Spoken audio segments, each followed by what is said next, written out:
Iya.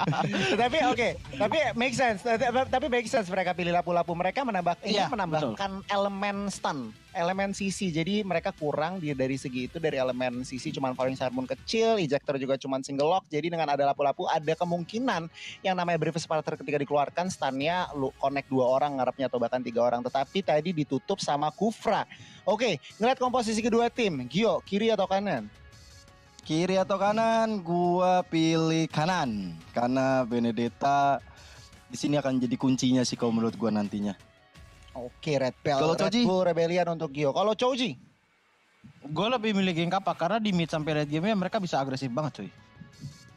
Oke, Geng Kapak. Kita lihat aja nih komposisinya dari Red Bull Rebellion beda total dari 2 game. Lumayan gak total ya, ada bedanya, ada Benedetta akhirnya masuk. Kalau dari Geng Kapak mirip-mirip game yang pertama. Kita lihat aja langsung loncat ke Land of Dawn untuk game yang ketiga antara Geng Kapak dan juga Red Bull Rebellion. Siapakah yang akan memenangkan series ini? Kita saksikan bareng-bareng. Oke, kita lihat di sini komposisi. Early game gue bilang agak ke arah GPX sih sejujur-jujurnya nih ya Choji ya. Meskipun lu bilang mereka harus main safe, tetapi Lancelot, Johead dan juga Chang'e tinggal nyari level 4 udah bisa kasih pressure. Bahkan kasih purple buff atau enggak clearing pakai meteor shower langsung rotasi pressure lane lain. Nah, tetapi kita lihat di sini tampaknya ada early action di mana Choi langsung masuk ke dalam begitu saja dan bahkan Choi masih bisa selamat dengan jatuhnya 1 HP. Cukup menarik mobilitasnya dan juga tentunya rotasi dari seorang Choi. Kita lihat di sini Lito Wanderer berhasil diamankan oleh Lancelot dan 824 terkena ejector, tetapi tampaknya 824 belum mengeluarkan flicker dan there you go, tetapi tampaknya tetap harus terkena first blood dan yes, GPX secure ke arah first blood di sini Gio. Yes. First blood diamankan untuk seorang Ectofort dan Ectofort harus tumbang tadi. Dan ini menarik ya, melihat Geng Kapak kalau early-nya bisa diamanin juga dengan ada DJ. Ini bakal mengerikan banget. Tapi kalau di area late game mungkin hanya bisa dibilang Aether yang akan menjadi pion utama dari Geng Kapak. Tapi sementara itu kalau kita Red Bull Rebellion dengan ada Sugar yang masih harus berikan farming, ini akan menjadi striker utama dengan hero yang cukup snowballing. Roger kita tahu dia dengan Lincoln Pounce-nya itu bakal mengerikan banget, bisa masuk sampai ke area belakang. Dan ini bakal menjadi ancaman untuk seorang Ten yang pasti akan jaga-jaga jarak. Tapi Chow-nya akan menjadi target operasi dari teman-teman dari Geng Kapak kali ini. Rhea masih coba untuk mengejar dari seorang Choi-nya. Masih ada sebuah pergerakan tentunya membuat Choi harus mundur terlebih dahulu Goni. Harus mundur dulu, lapu-lapu mendapatkan gold buff. Kita lihat di sini Aether sudah mulai sedikit cutting, di pre-pressure oleh Export di bagian bottom lane. Tetapi turtle yang pertama tentunya dipersembahkan oleh Fruity akan hadir di tengah-tengah Land of Dawn untuk game yang ketiga. Kita lihat Choi di sini nyawanya seperempat, akankah dia selamat? Lapu-lapunya dari seorang Rhea nggak komit. Mereka tahu, mereka mungkin junglernya pengen langsung turtle, jadi Rhea-nya oke, lepas Benedettanya dan mereka langsung zoning aja di bagian atas. Kita lihat di sini Red Bull Rebellion. Tampaknya harus melepas turtle yang pertama, tetapi di bagian belakang Falling Harmon sudah connect ke arah Swallow. Belum ada komitmen dari teman-teman dari GPX. Ini dia Ten sudah mulai yang namanya meteor shower. Dia bisa rotasi kemana aja, memberi pressure, bahkan mungkin kasih timing yang buying time gitu loh Gio. Yoi, karena memang itu sangat diperlukan banget ya kalau buying time seperti ini. Apalagi kalau kita lihat juga di area bawah, Azoa masih head to head dengan seorang Aether. Ini dia, kita tidak melihat lagi export sebagai jungler, tapi lihat di sana udah ada Last Insanity ini pop up juga. Langsung jadi Jessica Iskandar dan membuat Aether harus tumbang karena combo Womo dari Swallow juga masuk, tapi flicker ke arah belakang. Phantom Extraction dikeluarkan udah seorang J, masih mau lobby sana. Ada flicker juga ejector kali ini. Azoa gak mungkin bisa selamat dari sergapan dilakukan oleh Geng Kapak. Oke, lu ngambil gue 1, gue balas lu 2 katanya bro. Itu dia, dan kita lihat gold shield turret di bagian bawah sudah habis dan bahkan turretnya langsung ditargetin. 824 tidak bisa berbuat apa-apa, hanya melihat turretnya hancur di depan mata. Kita lihat di sini pergerakan dari Sugar dan juga Swallow. Akankah di open team fight? Retribution-nya sangat baik, langsung mensecure gold buff dari tangan seorang J. Dan kita lihat di bagian atas, Electro Final Blow sudah dikeluarkan ke arah Rhea, tetapi tampaknya hanya untuk clearing minion saja dan Choi langsung rotasi. Mungkin mencari objektif lain di area lain tentunya. Kita lihat 40 detik untuk Lord Turtle selanjutnya, tetapi kita lihat belum ada yang namanya pasif. Kita lihat Unstoppable Force sudah dikeluarkan. Meteor Shower kini untuk menzoning, tetapi tampaknya Invis masih harus tumbang di bagian mid lane. Kini RBR mereka tidak mau terlalu greedy. Mereka langsung yang namanya culik satu dan langsung oke, cari yang namanya objektif lain. Dan kita memasuki menit 4 di sini Choji. Kita lihat dulu Brave Fighter sudah dikeluarkan di bagian atas. Choi dengan Air Front eye-nya berusaha untuk clearing, tetapi tampaknya Ten memberikan backup dan tampaknya Choi harus berhati-hati di sini. Dan bahkan dengan kehadiran seorang Ten berhasil secure kill di bagian atas. Oke, gue mau nanya lu nih Choji, ngeliat situasi kayak gini, apa yang terjadi? Tapi tampaknya ditunggu dulu di sini, ada sedikit fight. X24 terkena ejector, X24 akankah diselamat? Oh my god, Iron Reject connect, tetapi belum ada follow up damage dan bahkan Kufra dan juga Sugar harus hilang dari Land of Dawn. Double kill sudah diamankan oleh seorang Lancelot dan langsung gak pakai lama ke arah Turtle di sini. Oke, Choji ngeliat situasi kali ini. Yes. Apa yang ada di benak? Baik lagi. Seperti gue bilang tadi, mungkin kenapa gue bilang, mungkin ada yang bertanya-tanya kenapa gue bilang di menit 10, menit 9 GPX itu baru benar-benar kelihatan performanya, karena balik lagi di sini GPX lawannya Sugar yang dimana pakai Roger. Kalau misalkan Roger mendapatkan modal awal itu bakalan jadi domino effect, Gioni. Karena kenapa? Roger ini adalah salah satu hero yang benar-benar snowball banget. Dan kalau misalkan sampai terbuka modalnya untuk bisa snowball, itu bakalan jadi pressure banget untuk GPX. Tapi untuk sejauh ini, GPX untuk early pressure-nya sangat-sangat baik dari rotasi top, bottom, dan juga mid lane-nya. Benar-benar mulus, benar-benar lancar. Walaupun sebenarnya dari RBR ada Benedetta yang dimana kita tahu ya, untuk mobilitasnya sangat-sangat tinggi. Tapi masih kalah untuk kekuatan landing-nya dari geng kapak melawan RBR.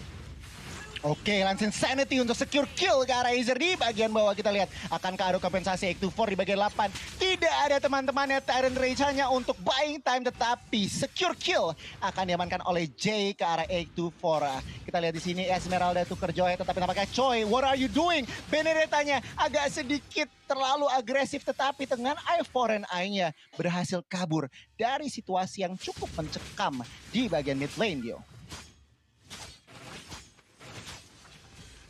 Oke. Kita lihat di sini final blow dikeluarkan untuk clearing wave, tetapi tampaknya Rhea masih bisa kabur. Oh, di bagian bottom lane X-Borg-nya tinggal 1 HP, langsung saja J-nya memakan lagi dan lagi. 6-0-1 untuk J di game yang ketiga kali ini. Benar-benar owning dan bahkan belum ada yang bisa memegang Lancelotnya di sini, Choji. Dan kita lihat di sini GPX dengan nyantainya tim fight-nya menang, objektif menang. Mereka benar-benar nyaman banget. Lihat X24-nya juga mencoba, tetapi teman-teman yang ada di mana-mana hanya untuk memberi timing, buying time saja. Kita lihat Rhea-nya di sini agak low, bahkan Swallow-nya bahkan harus hilang untuk yang kedua kalinya. Tetapi RBR berusaha, apa ya jawaban dari RBR nih, Choji, kira-kira apa yang harus dilakukan RBR untuk seenggaknya menutup ekonominya dari perbedaan 4.000 di sini, Choji? Azwa harus menjadi frontliner yang sangat-sangat bagus, diikutin dengan X24 biar supaya Sugar bisa jungle. Dengan Sugar yang bisa jungler, otomatis power dia bakal sedikit naik lah, tapi nggak boleh langsung inisiasi dulu, harus tunggu momentum. Dan kalau bisa diulur sampai di menit 18 atau 19 untuk mencapai kekuatan maksimal dari Roger.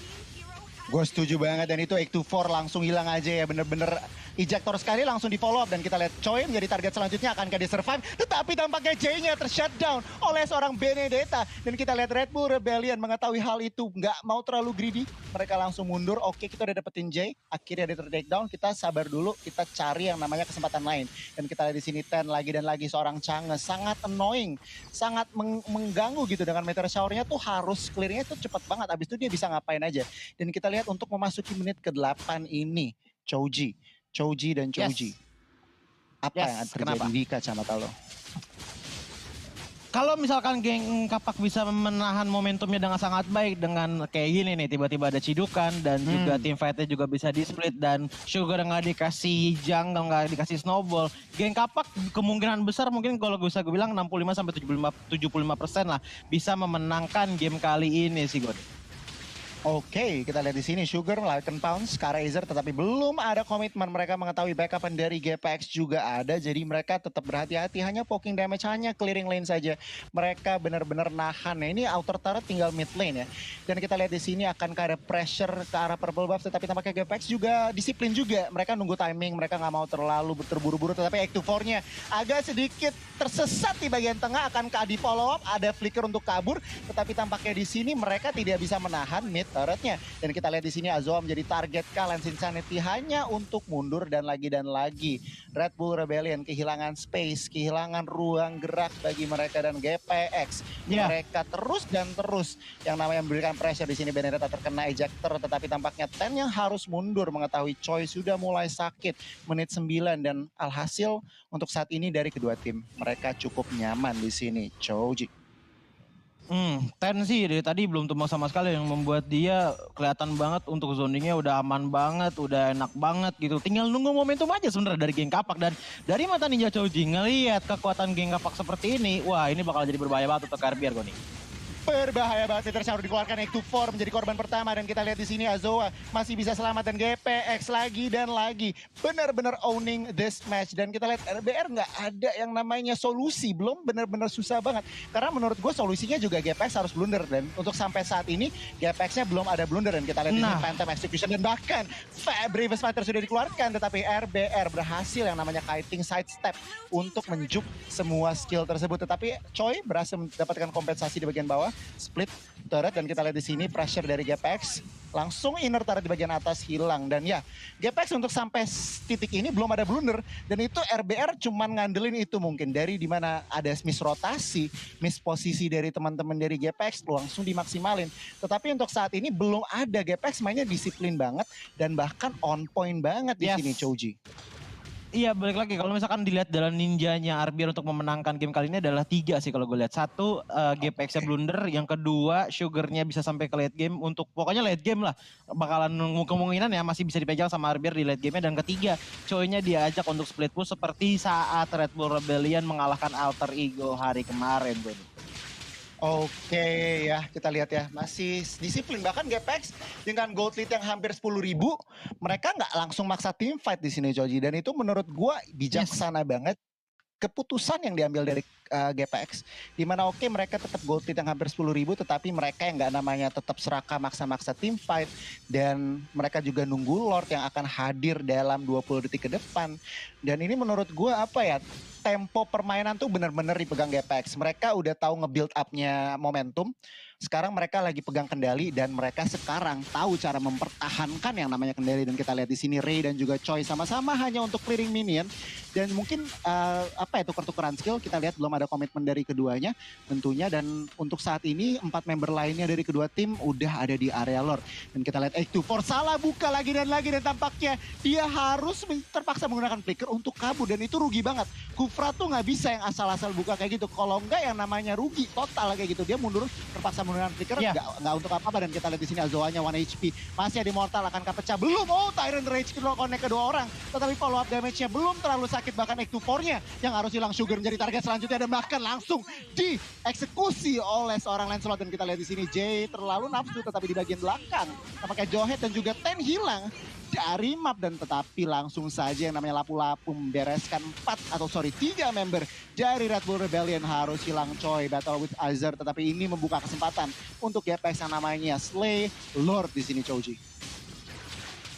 Wow. Ini apa ya, bisa dibilang GPX benar-benar memaksimalkan team fight yang ada, dan RBR pun balik lagi lebih harus berhati-hati lagi sih. Tapi oke Goni. Oke, kita lihat di sini Lunox terpaksa menggunakan Order of Brilliance untuk kabur, tetapi Jay terlalu lincah tentunya. Tidak, lu nggak boleh pulang, lu harus tumbang yang ketiga kalinya. Dan kalau ngintip dari item, apa yang signifikan? Yes. Item yang signifikan di sini Rhea, gue mesti patutin jempol dulu untuk Rhea, karena kenapa dia jadi frontliner sangat baik. Dia bisa memberikan damage sambil juga memberikan bantalan bagi teman-teman GP dengan sangat-sangat baik. Dan sampai sekarang pun dia masih 0 death, belum tumbang sama sekali. Dan kalaupun Rhea masih bisa dibilang gak kuat gitu kan untuk menahan damage yang ada dari RBR, Azer bisa membantu. Apalagi di belakangnya ada Ten gitu, yang dimana membuat frontline dari GPX ini sangat-sangat kuat, sangat-sangat tebel, yang membuat Invis tinggal culik ataupun Jay tinggal in and out dengan mudah sih Goni. Yes, mid inhibitor sudah di-charge, Meteor Shower dikeluarkan untuk menzoning teman-teman dari Red Bull Rebellion. Bahkan atasnya sudah hancur. Kita lihat akan ada open fight di sini. Red Bull Rebellion masih 5 orang, masih berusaha untuk defend, tetapi tampaknya mereka fokus ke arah Lord. Dan bahkan GPX mereka juga nggak memaksakan kehendak. Mereka ngelihat yang namanya udah 2 inhibitor udah hancur, oke objektif udah aman, mereka nggak langsung masak team fight. Mereka langsung oke kita jungling dulu. mereka ngelihat gak ada celah di sini Choji, jadi mereka nggak memaksakan gitu, dan itu menurut gue sangat disiplin. Dan kita lihat di sini Red Bull Rebellion dengan 5 orang di bagian bawah, akankah mereka berhasil defend, tetapi di bagian atas lapu-lapu dan slotnya sudah mulai masuk dan langsung base menjadi target objektif dari GPX dan langsung memenangkan 2-1 di sini Choji. Wow. Ini sih seperti plot twist ya, dimana